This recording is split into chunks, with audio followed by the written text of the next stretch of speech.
Naku, mukhang nagdudulot ka rito ng kaguluhan. We have the tower energy, no? Parang nagdudulot ka rito ng kaguluhan. Yun agad, miss yan. Anong kaguluhan naman yung dinudulot ko? I don't know, but that's the message, no, na very strong na nakuha natin dito. Alamin natin. See, another major arcana here. The double energy. Looks like you are getting a lot of attention right now. All eyes on you. At parang gutom sila. They're craving for you.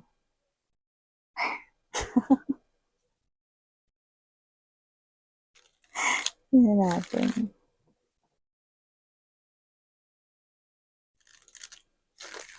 Nangyari dito, tapos niyo na ba yung gawaing bahay? Tapos niyo na ba yung mga assignments niyo? Or tapos mo na yung pinapagawa ng boss mo? Yan. Alamin natin nung nangyari rito. Ano tong kaguluhan na tong dinudulot mo rito?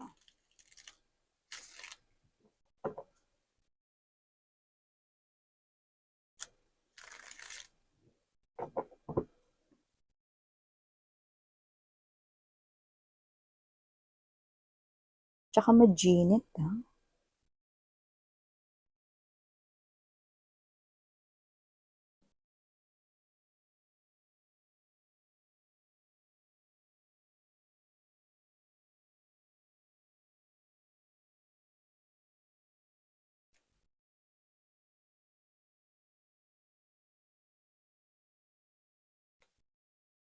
No.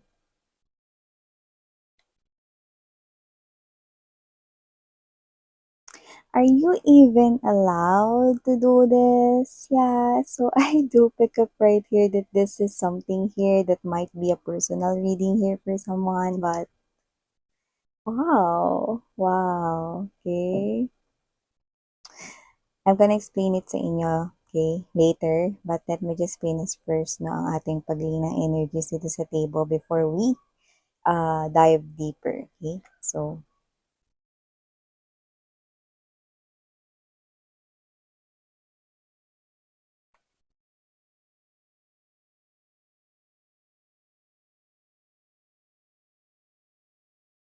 no.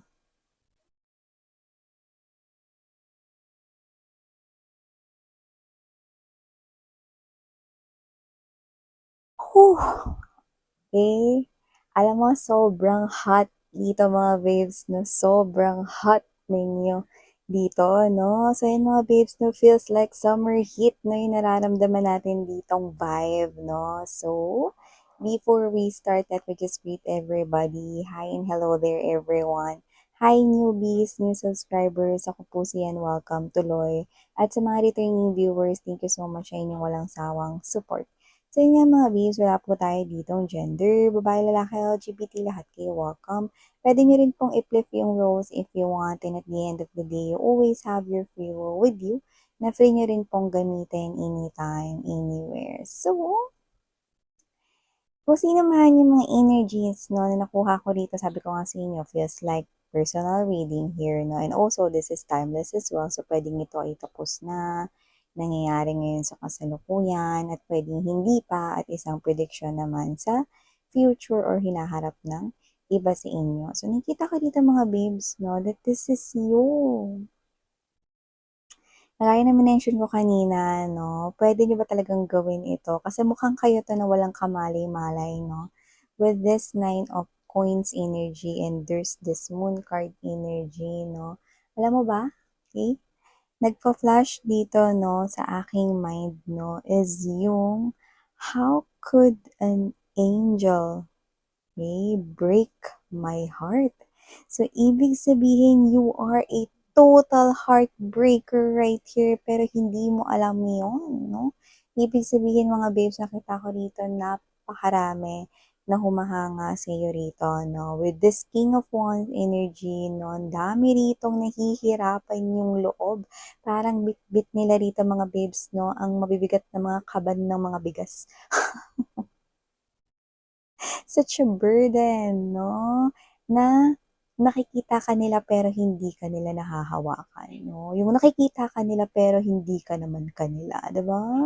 So, you are a total heartbreaker right here, 'no? Marami rito yung parang obsessed sa'yo, marami rito yung mga energy na gusto ritong makalapit sa'yo, makipagkilala sa'yo, but you have this protective energy with the Seven of Wands energy and the Moon card. It looks like you are an angel right here, no? And these people right here, parang sila yung nagsasabi nun sa'yo. How could an angel break my heart? You know, paano ang isang kagaya mo na parang malaanghel dito ang bumawasak sa aking puso, no? Muntik nang mabulol. So to speak, nakita ko rito na mukhang marami rito yung parang nagiging weak just because of you. Yan, no? So nakita ko rito that your energy is so intense and you just focus here on your own thing, doing your own business right here. Maybe you're working here with your finances, with your abundance, with your stability, no? So you're doing here everything, no, na nasa loob ng iyong world. You're minding your own business here, no? And you do not know that these people right here, no, nasasaktan sila rito, no, kasi hindi mo sila binibigyan ng pansin. Pero ikaw, sobrang pansin na pansin kanila, no. Marami rito mga babes na yung gusto rito, no, na mapalapit, makipagkilala, no, at meron na nga ritong parang mga nagsa-stand out dito na mga energies na parang willing sila, no, na gawin yung kanilang very best pa, nahigitan pa rito yung kanilang boundaries just to be with you or just to get near you or close to you, no? May mga energies rito na parang nakapagdesisyon na gagawa na sila dito ng extra mile, no? Kumbaga sa school, no, extracurricular. Extracurricular activities, no? May mga gano'n na silang gagawin dito, no? Because this is you. Okay? Hindi nila rito mga babes na para sila rito, alam mo yon um, para sila ritong nababaliw, ganyan yung energy, no? Para sila ritong natataranta, no? Na parang sino kaya yung yung papansinin mo sa amin, no? Or meron ka na bang pinapansin na iba? Yan, no? Parang they are very curious to know what's really going on in your world. And this person here, no? I mean, these people, okay? I do pick up na itong mga ito, no, is napaka-interesado sa'yo. Kaya kung sino ka man, no, para pakahulugan ka nila rito, no, na isa ka ritong anghel, no, pero tagawasak ng mga puso. Aw, ibig sabihin, no, ikaw ito na wala kang ginagawa pero may mga nabo-broken hearted na dahil sa'yo. Gusto nila malaman dito may asawa ka na ba? Gusto nila malaman dito kung may boyfriend ka na ba? Gusto nila malaman dito kung may girlfriend ka na ba? Maaaring ikaw yung klase ng energy private or hindi ka gano'n ka-open when it comes to your own life, no? Especially with other people. So, maaaring hindi kayo pala po sa social media about your life. Or maybe this is you, you are just so silent and quiet about your own thing. Yan, no? So, nakita ko dito that you're busy here with your trabaho, with your negosyo, or with your way of earning a living, yan, no? So, nakita ko dito na itong mga tao na 'to, alam mo yung energy na aligaga sila everyday. Parang yung isang araw nila kailangan meron silang maisip na strategy para mapalapit sa'yo or para mas makilala ka pa more, 'no? Kasi ewan ko, hindi ko alam kung sino yung mga kinakausap ko rito, pero itong mga 'to, iisa lang yung nakikita nila sa'yo. Parang napakaswerteng mapunta sa mundo mo. You know, parang napakaswerteng mapili mo na makakasama mo. You know, may ganun silang energy rito. There's obsession. These people right here can't stop thinking about you. Lagi kang laman ng isipan nila dito, no? And these people right here could be already sending you messages, comments, maaaring sa social media posts or profile mo dito or even page.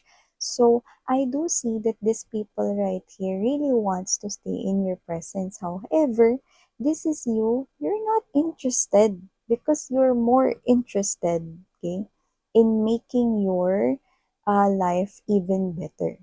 So, it doesn't have to be na snobbish ka or doesn't have to be na suplado-suplado ka, but this is just you. Natural na yan sa'yo. Na parang ikaw 'to 'no, na ibibigay mo yung oras mo dun sa alam mo na hindi masasayang yung time mo. I'm not saying that these people right here, okay, ay i-wa-waste nila ang iyong time. I'm just saying that this is you, okay? Hindi mo kailangan na hanapin yon, okay? Kasi alam mo kung ano yung gusto mong gawin at sigurado ka sa gusto mong gawin at pagdating sa love, kasi these people right here really wants to be your lover here, no? Gusto nila maging lover ka, hindi ka lang nila gusto maging friends dito. They wanna be your girlfriend, they wanna be your boyfriend. Yan, oh, parang kanta lang ng Spice Girls, diba? If you wanna be my lover. Oh. So whatever the case may be, I think, eh, regardless kung naghahanap ka ng lover o hindi, alam mo kung ano yung gusto mo pagdating sa love. Alam mo kung ano yung gusto mo pagdating sa isang tao, no? So I'm seeing right here that you are someone here na seryoso when it comes to commitment, okay? When it comes to romantic relationship right here. So nakita ko dito na kung meron ka man na boyfriend, girlfriend, or asawa ngayon, no? I'm seeing that you are such a faithful individual to your lover, okay? And I do pick up that for you, okay, okay lang na maging private about your love life, okay? Kasi hindi niyo naman kailangan na maraming sausaw, no, sa inyong relationship, no? Importante kayong dalawa nagkakaintindihan. So, yung iba sa inyo, siguro may mga asawa na kayo rito, no? Pero hindi niyo lang yun as in pinagsasabi sa iba, especially kung yung iba sa inyo is nasa public eye, no? Or kung kayo man ay influencer or someone na medyo kilala sa inyong craft or field, no? Or even sa inyong pinagtatrabahuhan, no? Pero dito, ang dami, iba-iba yung edad nito, mga babes, no? Meron ditong mas younger sa inyo, meron ditong mas older sa inyo sa age, meron din naman naka-age nyo rito, no? Lahat nahuhumaling sa inyo rito, lahat nasasaktan, yan, no? Kasi hindi mo daw sila pinapansin. So, hindi ko alam kung anong gagawin ko dito sa mga 'to. Kasi mga babes, 'no, reading niyo naman 'yan. Pero they keep on observing you. They can't stop watching you even though masakit for them, 'no. Bakit miss 'yan? Kasi alam mo yung parang nakatingin sila sa pangarap nila, 'no, pero hindi nila makuha. Gano'n yung energy, 'no. Sila yung klase ng energy rito na parang, these people right here, 'no, parang alam mo yung energy na na gustong-gusto nila na maging kanila ka, pero hindi nila yun makuha on their own or hindi yun mangyari dito, 'no?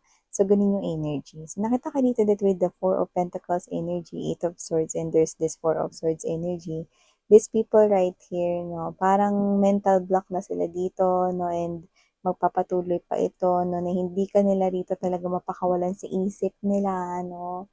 These people right here admire you so much, 'no, at nakikita ko dito na itong mga 'to, dala-dala ka nila hanggang sa panaginip nila. Lahat sila nagpa-fantasize sa'yo, lahat sila nagde-daydream sa'yo, lahat sila rito pangarap ka, lahat sila interesado sa'yo rito. Pero alam naman natin, pagdating sa love, isa lang talaga. Yan, no? Yung iba sa inyo, nakita ka rito, no, na ayaw nyo lang na parang napag-uusapan din ang inyong sariling life, no? Yan. So, parang kayo 'to 'no, na happy kayo, nakita ko dito. Kontenta rin kayo 'no, at may pagka-independent din kayo. So, nakita ko dito that you are such a loving individual at nakita ko dito na kung may person man sa tabi mo, siya lang at wala ng iba 'no. So, nakikita nitong mga tao na 'to na kung meron mang isang tao sa tabi mo ngayon, like meron kang asawa, boyfriend, girlfriend, yun na ata yung pinakamaswerteng nilalang sa buong earth dahil yun ay ang pinili mo. So, kung sino man yung mga energies na 'to 'no, inggit talaga sila rito mga babes 'no, at hindi nila kayang basta pumikit lang dahil inggit sila. Kundi sila 'to mga babes 'no, na alam mo yun, iba 'no, iba talaga yung dating mo, iba talaga rito yung aurahan mo 'no, pagdating sa mga taong ito. They all want you. 'Yan 'no. So, yun yung nakikita ko rito. However, this is you, you're someone here na I think kung wala ka mang lover ngayon, mas focus ka sa pagtupad pa ng ibang mong mga pangarap or may mga plano kang bilhin in the future kagaya ng mga malalaking expenses na bahay, kotse, lupa, mga ganyan. So, whatever the case may be, yun ang nakikita ko rito and other mga plano at mga pangarap mo in life, no? Tsaka kasi ikaw yung klase ng energy na ano, hindi ka maboka, hindi ka madaldal sa mga planong gagawin mo. Yun yung nakikita ko rito. Yan.